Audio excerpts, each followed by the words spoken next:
Hello दोस्तों, नमस्कार। कैसे हैं आप लोग? I hope you are well. और आज हम लोग मध्य प्रदेश के प्रमुख व्यक्ति और उनके उपनाम याद करेंगे। ठीक है, तो यहाँ तक टॉपिक का नाम जैसे आपको दिख रहा है, प्रमुख व्यक्ति और उनके उपनाम। ठीक है, जैसे यहाँ पर मैं हाईलाइट कर रहा हूँ, व्यक्ति है और उनके उपनाम है। ठीक है, इतनी बातें क्लियर है आपको। अब यहाँ से क्वेश्चन पूछा जाएगा, जैसे हमारे उपनाम होते हैं ना, ऐसे व्यक्ति जो जो महान व्यक्ति हुए हैं उनके सबके क्या है, उपनाम है। उन सब के बारे में आप लोग क्या करेंगे, चर्चा करेंगे। ठीक है, अच्छा, पहला क्वेश्चन आपसे पूछा जाएगा, कालिदास को किस नाम से जाना जाता है? तो कालिदास को भारत का शेक्सपियर कहा जाता है। ठीक है, कालिदास का जन्म मध्य प्रदेश के उज्जैन में होता है। और अगर आपसे क्वेश्चन पूछा जाए कालिदास संस्कृत अकादमी कहाँ पर है, तो कालिदास संस्कृत जो अकादमी है वो उज्जैन में है। ठीक है, अगर आपसे क्वेश्चन पूछा जाए कि कालिदास एकेडमी कहाँ पर है, तो कालिदास जो एकेडमी है वो कहाँ पर है, वो भी उज्जैन में है। अगर आपसे क्वेश्चन पूछा जाए कि संस्कृत अकादमी कहाँ पर है ना, तो फिर आपका आंसर क्या होगा, तो फिर आपका आंसर होगा भोपाल। ठीक है, तो यहाँ तक आपको बात क्लियर हो गई है ना। अब आगे अपन देखते हैं और क्या खास है।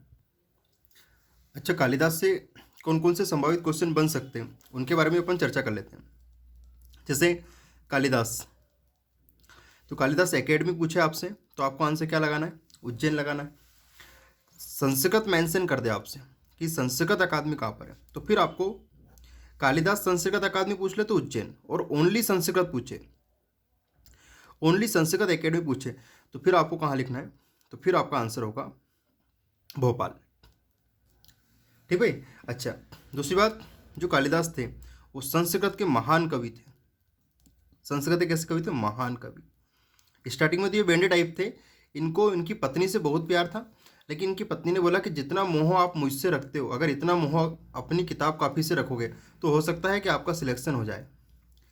ठीक है, और इन्होंने फिर क्या किया, मोह भंग करा, और फिर उन्होंने खूब तैयारी करी, कंपटीशन की। और यही कालिदास मूर्ख था स्टार्टिंग में, और बाद में यही कालिदास क्या बना, प्रकांड विद्वान कवि संस्कृत का बना। और इतना प्रकांड बना कि आज नाम चलता है संस्कृत में, किसका, कविवर कालिदास का। इतनी बात क्लियर है? अगर क्लियर है तो बताइए आप लोग। ठीक भाई। अच्छा, इसके बाद और क्या क्वेश्चन आपसे पूछे जा सकते हैं? तो कालिदास से इतने ही क्वेश्चन। पिन की रचना, तो मेघदूत, इनकी एक रचना कौन सी है, मेघदूत है। फिर कौन सी है, कुमार संभव,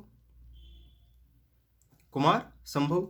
फिर कौन सी रचना है इनकी, तो आपने पता होगा रघुवंशम, रघुवंशम, ये भी इनकी रचना है, कालिदास की है। तो ये क्वेश्चन भी आपसे पूछे जाएंगे। तो आप लोग जब ये टॉपिक पढ़ रहे हैं तो आपको प्रमुख व्यक्ति और उपनाम तो याद रखनी ही है, साथ में उनसे संबंधित और भी डिटेल आपके पास होना चाहिए। तो ठीक है, तो वापस आते हैं अपने टॉपिक पर, ये आगे। ठीक, इलेक्ट्रॉनिक बोर्ड है, फटाफट। ठीक है, अच्छा, तानसेन को क्या बोलते हैं, तो तानसेन को बोलते हैं संगीत सम्राट। देखो, इलेक्ट्रॉनिक बोर्ड है, इसमें कलर भी चेंज हो जाते हैं। देखो, अभी पीला है ना, थोड़ी देर बाद ये गुलाबी हो जाएगा। देखो आप, क्या हो जाएगा, गुलाबी। तानसेन को संगीत सम्राट, और मनु को क्या बोलते हैं, लक्ष्मीबाई। ठीक है, देखो कलर चेंज हो गया, मार्कर का भी कलर चेंज हो गया। देखो आप, पहले पीला था, अभी येलो हो गया। ठीक है, और देखो फटाक से चेंज हो गया, ये वापस पीला हो गया। दिख रहा है ना आपको, ऐसे जादू है यहाँ पर। ठीक है, तो तानसेन, तो तान तान के कौन गाते थे, तानसेन गाते थे, और इतना खतरनाक गाते थे कि इनका नाम क्या पड़ गया, संगीत सम्राट पड़ गया। ठीक है, अच्छा, अब तानसेन से संबंधित क्वेश्चन कौन कौन से पूछे जाएंगे, तो तानसेन का मकबरा ग्वालियर में, और तानसेन के गुरु का नाम क्या था, तो तानसेन के गुरु का नाम था भैया क्या, गौस मोहम्मद, है ना, या दोस्त मोहम्मद, ऐसे इनके गुरु का नाम था। गौस मोहम्मद था, दोस्त मोहम्मद खान तो भोपाल के संस्थापक हैं, तो गौस मोहम्मद है, और इन दोनों के मकबरे पास पास में। तानसेन ने कहा था कि जब मैं मरूं तो मेरा मकबरा भी मेरे गुरु के मकबरे के पास में बनवाना। तो अकबर के द्वारा इनका, तानसेन का मकबरा बनवाया गया ग्वालियर में, और तानसेन की नगरी के नाम से भी जाना जाता है किसको, ग्वालियर को। और ऐसा बोलते हैं कि ग्वालियर के कण कण में संगीत की आवाज़ सुनाई देती है, वहाँ अगर कोई भाटा भी रड़कता है तो उसमें से संगीत की धुन सुनाई देती है। ऐसी मान्यता है, बड़े बुजुर्ग कह के मर गए, है ना, पाला अपने को पड़ रहा उनसे, वो तो मर गए, ठीक है। चलो, तो इतनी बातें क्लियर है। मनु, मनु को किस नाम से जानते हैं? लक्ष्मीबाई के नाम से जानते हैं, ठीक है। अच्छा, लक्ष्मीबाई कौन है? वही जिन्होंने अंग्रेजों से क्या लिया? लोहा लिया, ठीक है। अंग्रेजों की नाक में क्या कर दिया? दम कर दिया, ठीक है। अंग्रेजों के दांत कैसे कर दिए? खट्टे कर दिए। किसने? रानी लक्ष्मीबाई ने, ठीक है। तो ये हो गई मनु और ये हो गई कौन? लक्ष्मीबाई। याद कैसे करेंगे? तो ये मनु है और ये लक्ष्मीबाई है, और याद रखना लक्ष्मी को छबीली भी कहते थे। क्या कहते थे? छबीली। लक्ष्मीबाई को क्या कहते थे? छबीली, ठीक है। आपने गाना सुना होगा, मेरा बाबू छेल छबीला, है ना, तो छबीला है, ठीक है। ऐसे याद रखेंगे, वो छबीला और ये क्या हो गई? छबीली। और काफ़ी वीरांगना थी और काफ़ी दहशत कह सकते हैं अंग्रेजों के बीच में इनके नाम की हुआ करती थी, ठीक है। और काफ़ी विल पावर इनकी बहुत स्ट्रांग थी। आप इनके बारे में जब पढ़ेंगे तो इनके अदम्य साहस का वर्णन मैं कर नहीं सकता अपने छोटे मोटे शब्दों में, ठीक है, ठीक है। अच्छा, तो मनु के नाम से लक्ष्मीबाई। लता मंगेशकर, ठीक है। लता मंगेशकर को क्या बोलते हैं? स्वर साम्राज्ञी, स्वर साम्राज्ञी, और इनको आई भी कहते हैं, ठीक है। तो स्वर साम्राज्ञी आप लोग जानते हैं, लता गाने में बहुत शानदार गाती है, तो इसका क्या अच्छा है? स्वर अच्छा है, ऐसे याद रखेंगे, ठीक है। स्वर साम्राज्ञी, लता का क्या अच्छा है? स्वर अच्छा है। ये लता और ये लता का स्वर, ठीक है। अच्छा, इतनी बात क्लियर है। आगे देखते हैं। पाणिनि, पाणिनि को बोलते हैं व्याकरणाचार्य। अच्छा, व्याकरणाचार्य कहा, काय का व्याकरण लिखी इन्होंने? तो इन्होंने व्याकरण लिखी संस्कृत की। काय की व्याकरण लिखी? संस्कृत की। संस्कृत में कितने अध्याय लिखे इन्होंने? 8 लिखे हैं। 8 अध्याय से मिलकर बनाए अष्टाध्यायी। क्या बनाए? अष्टाध्यायी, ठीक है। तो याद रखना है, पाणिनि व्याकरणाचार्य, संस्कृत की सबसे बड़ी किताब पाणिनि के द्वारा लिखी है, और जो संस्कृत की व्याकरण पढ़ लेता है वो याद रखना कभी पाणिनि मांगता है। पाणिनि इतनी खतरनाक होती, कहते ना अपन योग पढ़ेगी तो नाना पानी नहीं मांगे हो, ऐसा, ठीक है। अच्छा, इसके बाद विजया राजे सिंधिया, राजमाता है ये विजया है और ये राजमाता है। अब इन दोनों में कैसे? तो विजया मतलब विजय प्राप्त करना है तो आपको राज करना पड़ेगा, और अगर आपको राज करना है तो विजय प्राप्त करनी पड़ेगी, ठीक है। ये राजमाता हो गई, ये ग्वालियर की हैं, ठीक है, तो इनको राजमाता कहते हैं। अशोक, अशोक को क्या बोलते हैं? दादा मुनि। तो ये अभिनेता है, खंडवा डिस्ट्रिक्ट से इनका संबंध है, ये याद रखना है। और अशोक को में क्या है? शोक आया है। अशोक में क्या है? शोक। और इसे शोक क्यों है? इसलिए इसको शोक इसलिए कि ये इसकी मुन्नी क्या हो गई? बदनाम हो गई है। ये इसकी मुन्नी क्या हो गई? बदनाम हो गई। तो ये क्या हो गई? बदनाम हो गई। तो ये अशोक क्या कर रहा है? शोक मना रहा है, ऐसे याद रखें, ठीक है। नेक्स्ट, द्वारिका प्रसाद मिश्र। पंडित द्वारिका प्रसाद मिश्र को क्या कहते हैं? जिनको बोलते हैं आधुनिक चाणक्य, ठीक है। अच्छा, चाणक्य द्वार पर गया था। चाणक्य क्या गया था? ये चाणक्य, और ये कहाँ गया था? द्वार पर गया था। तो द्वार से क्या बन गया? द्वारिका प्रसाद मिश्र। और किसके द्वार पर गया था? तो वैसे तो ये घनानंद के द्वार पर गया था, लेकिन अपन इसको कैसे याद रखेंगे भैया कि चाणक्य द्वार पर गया था, और किसका द्वार था? घनानंद का। लेकिन यहाँ द्वार से क्या बनेगा?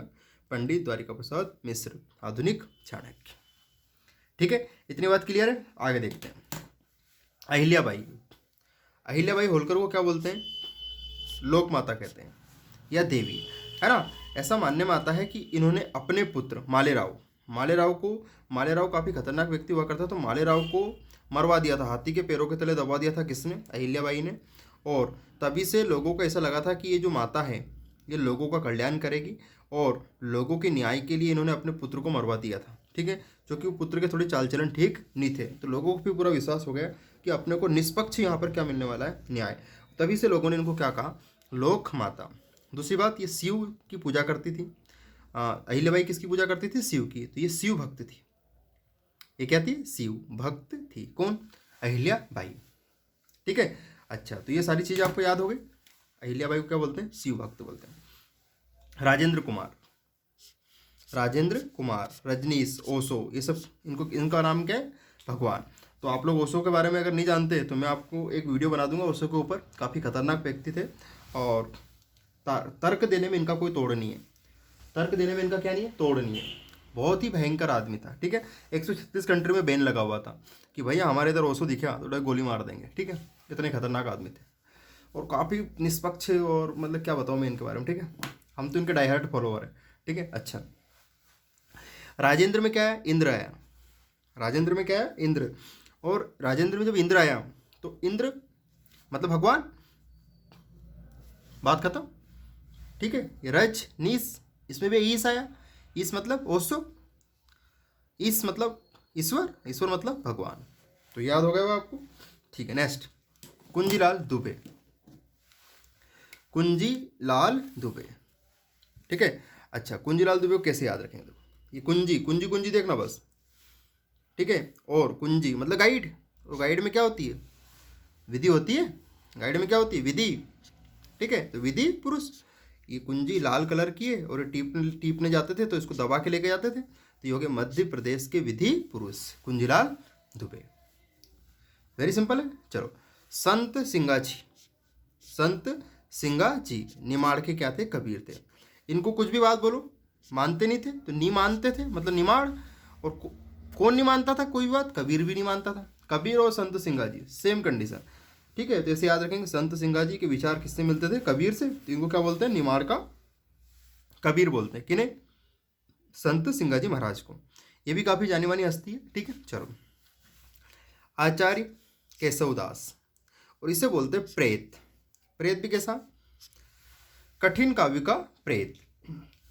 अब कठिन काव्य का प्रेत कैसे याद रखेंगे? तो देखो, ये प्रेत मतलब भूत, और भूत के बड़े बड़े क्या होते हैं? केस। पड़ गई सूझ? तो केस से बन गया केशवदास, प्रेत से बन गया कठिन काव्य का प्रेत। नहीं पड़ी सूझ? पड़ गई ना। चलो, अब उस्ताद अलाउद्दीन, अलाउद्दीन, ये उस्ताद अलाउद्दीन, उस्ताद अलाउद्दीन की कर्मस्थली। यहाँ से भी कई प्रकार के क्वेश्चन आपसे पूछे जाएंगे। मैं बता देता हूँ कि यहाँ से संभावित क्वेश्चन कौन कौन से बन सकते हैं। बहुत ही भयंकर क्वेश्चन यहाँ से पूछे जाते हैं। ठीक है, तो बता देता हूँ आपको कि इनके ऊपर संभावित क्वेश्चन क्या क्या बनेंगे।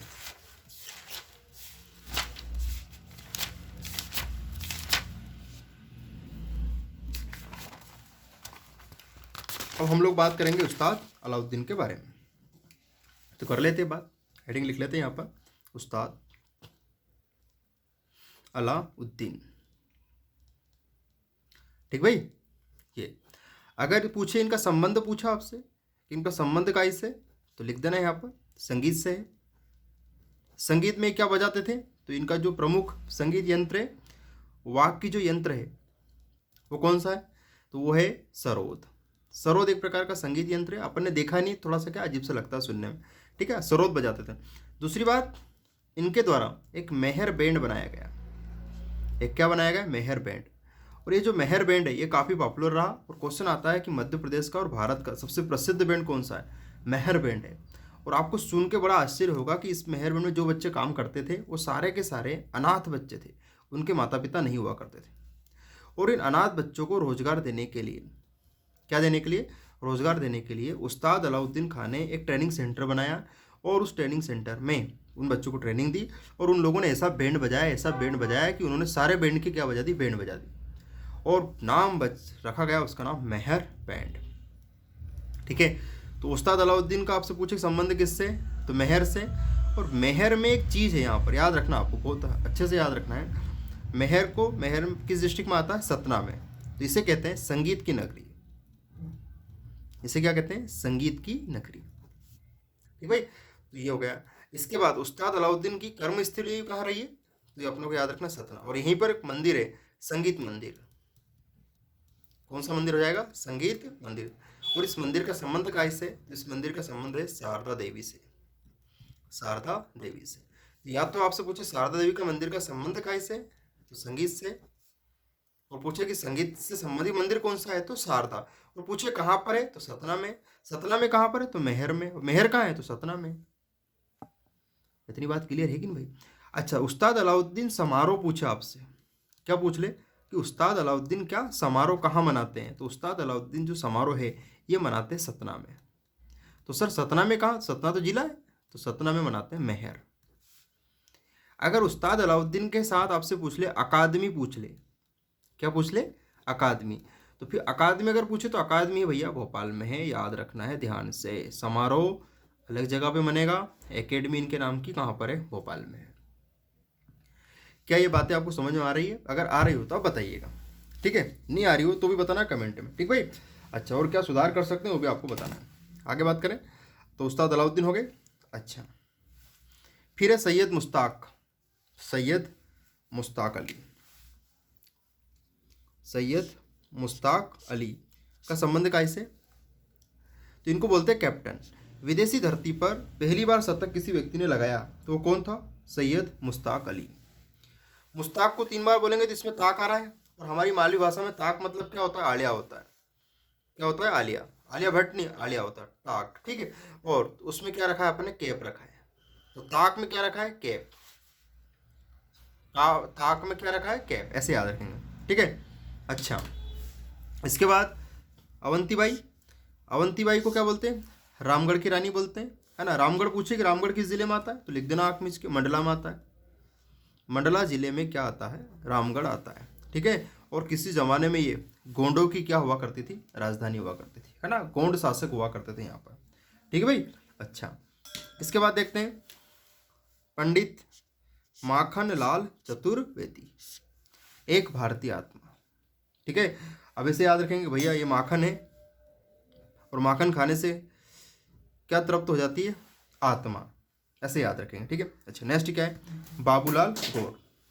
ये बाबूलाल है और ये क्या है? गौर। तो ये बाबूलाल गौर, है ना। बाबूलाल गौर में क्या है? गौर।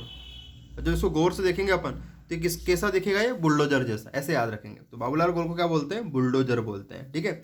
अच्छा, सुमित्रा महाजन को क्या बोलते हैं? ताई। क्या कहते हैं? ताई।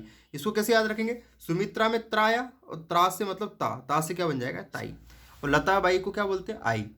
लताबाई सुमित्रा ताई, लताबाई सुमित्रा ताई। अच्छा, चंद्रशेखर आजाद। चंद्रशेखर आजाद, तो चंद्रशेखर आजाद को क्या बोलते हैं? शहीद सम्राट। शहीद आजम भगत सिंह, शहीद सम्राट चंद्रशेखर आजाद, ठीक है। ये भी काफ़ी खतरनाक व्यक्ति। एक घाघ है, तो घाघ काय में आते? कृषि वैज्ञानिक है। अच्छा, कुशाभाऊ ठाकरे कहाँ के धारक हैं? और भाजपा के क्या हैं? पितृ पुरुष। भाजपा के क्या है? पितृ पुरुष है। कौन? कुशाभाऊ ठाकरे। अब इनको कैसे याद रखेंगे? देखो, पितृ मतलब पिता बन गया, और जब पिता बन गया तो ये खुश हुआ। पिता बन गया तो क्या हुआ? खुश हुआ। खुश हुआ मतलब कुशाभाऊ ठाकरे, ठीक भाई। अच्छा, आगे देखते हैं चेतन सोलंकी। चेतन सोलंकी को क्या बोलते हैं? Solar man of India. तो सोलंकी में देखो सोलर आया है, सोलंकी में क्या है? सोलर। तो सोलंकी में अगर मैं सिर्फ सोलंकी से, तो सोलंकी और ये solar, Solanki solar, solar Solanki, तो सोलंकी में ही क्या है? सोलर है, ठीक है। अच्छा, नर्मदा का पुत्र या पुरुष किसे बोलते हैं? अमृतलाल भेगड़। तो देखो, नर्मदा का पानी किसके जैसा होता है? अमृत के समान होता है, ठीक है। ये माँ नर्मदा, और ये माँ नर्मदा का जो पुत्र है वो कौन है? अमृत। ये उसका क्या है? लाल है। और ये माँ का लाडला बिगड़ गया, माँ का लाडला बिगड़ गया। तो ऐसे याद रखेंगे, अमृत लाल बेगड़, इसे क्या बोलते हैं? नर्मदा पुत्र। और विश्व में नर्मदा एकमात्र ऐसी नदी है जिसमें सबसे ज़्यादा गोल पत्थर पाए जाते हैं, और विश्व की एकमात्र ऐसी नदी है जो कि संगमरमर की चट्टानों के बीच बहती है, और विश्व की एकमात्र ऐसी नदी है जो कि जिसकी परिक्रमा की जाती है, ठीक है। और इस नदी को दमंग नदी भी कहा जाता है। दमंग नदी को कहते हैं कि बाकी नदियों से इसकी धारा काफ़ी तेज है और इसका प्रवाह काफ़ी तेज है, इसलिए ऋषि मुनि ने इसे क्या कहा है? दबंग नदी भी कहा गया है। तो दोस्तों, वीडियो आपको पसंद आया होगा। I hope you are well. और हमारे वीडियो को आपको लाइक करना है, शेयर करना है और सब्सक्राइब भी करना है। तो मिलते हैं अगले वीडियो में। Bye bye, tata, see you again.